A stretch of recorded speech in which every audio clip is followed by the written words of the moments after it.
ഒരു വലിയ പ്രതിഷേധം തന്നെ അരങ്ങേറാൻ പോവുകയാണ് ഇന്ത്യയിൽ. കോൺഗ്രസ് ആണ് അതിന്റെ തലതൊട്ടപ്പൻ. യുദ്ധം BJPക്കെതിരെയും. അതെ, അംബേദ്കർക്കെതിരെ പാർലമെന്റിൽ കേന്ദ്ര ആഭ്യന്തരമന്ത്രി അമിത്ഷാ നടത്തിയ പരാമർശത്തിൽ പ്രതിഷേധം ശക്തമാക്കാൻ ഒരുങ്ങുകയാണ് കോൺഗ്രസ്.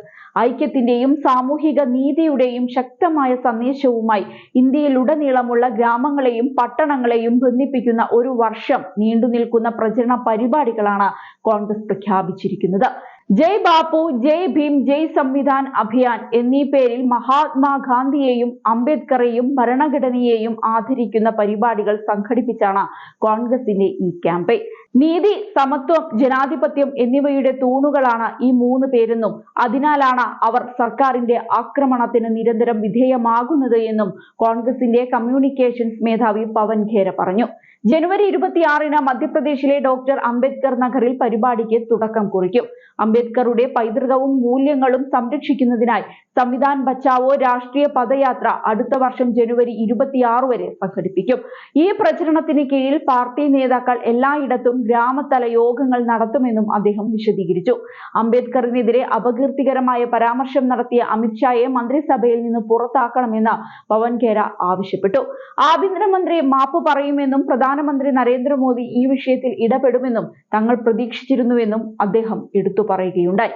എന്നാൽ ആഭ്യന്തരമന്ത്രിയെ പിന്തുണച്ചുകൊണ്ട് അംബേദ്കറെ അപമാനിക്കുന്നതിൽ മോദി പങ്കാളിയാവുകയാണ് ചെയ്തത് എന്നും ഖേര കുറ്റപ്പെടുത്തി.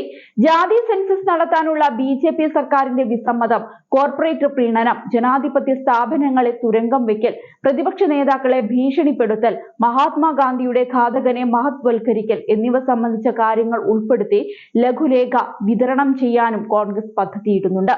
പാർലമെന്റിന്റെ ശീതകാല സമ്മേളനത്തിനിടെയായിരുന്നു അംബേദ്കറെ കുറിച്ചുള്ള അമിത്ഷായുടെ അപകീർത്തികരമായ പരാമർശം. അംബേദ്കർ എന്ന് പറയുന്നത് ഒരു ഫാഷനായി മാറിയിരിക്കുന്നു. ഇതിനു പകരം പ്രതിപക്ഷം ദൈവനാമം പറഞ്ഞിരുന്നുവെങ്കിൽ അവർക്ക് സ്വർഗത്തിൽ സ്ഥാനം ലഭിക്കുമായിരുന്നു എന്നാണ് അമിത്ഷാ പറഞ്ഞത്. ഇതിനെതിരെ പ്രതിപക്ഷം സംയുക്തമായി പ്രതിഷേധവുമായി രംഗത്തെത്തുകയായിരുന്നു.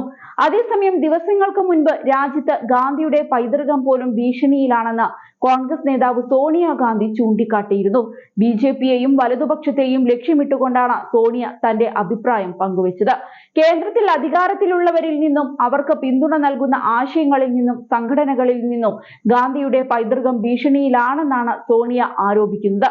BJPയെയും RSSനെയും ചൂണ്ടിക്കാട്ടിക്കൊണ്ട് സോണിയാഗാന്ധി ഈ വിമർശനം കടുപ്പിക്കുകയായിരുന്നു. ഈ സംഘടനകൾ ഒരിക്കലും നമ്മുടെ സ്വാതന്ത്ര്യത്തിനായി പോരാടിയിട്ടില്ല. അവർ മഹാത്മാഗാന്ധിയെ കഠിനമായി തന്നെ എതിർത്തു. അവർ അദ്ദേഹത്തിന്റെ കൊലപാതകത്തിലേക്ക് നയിച്ച മോശം അന്തരീക്ഷം സൃഷ്ടിച്ചു. അദ്ദേഹത്തിന്റെ കൊലയാളികളെ അവർ മഹത്വൽക്കരിക്കുന്നുവെന്നായിരുന്നു സോണിയാഗാന്ധി പറഞ്ഞത്.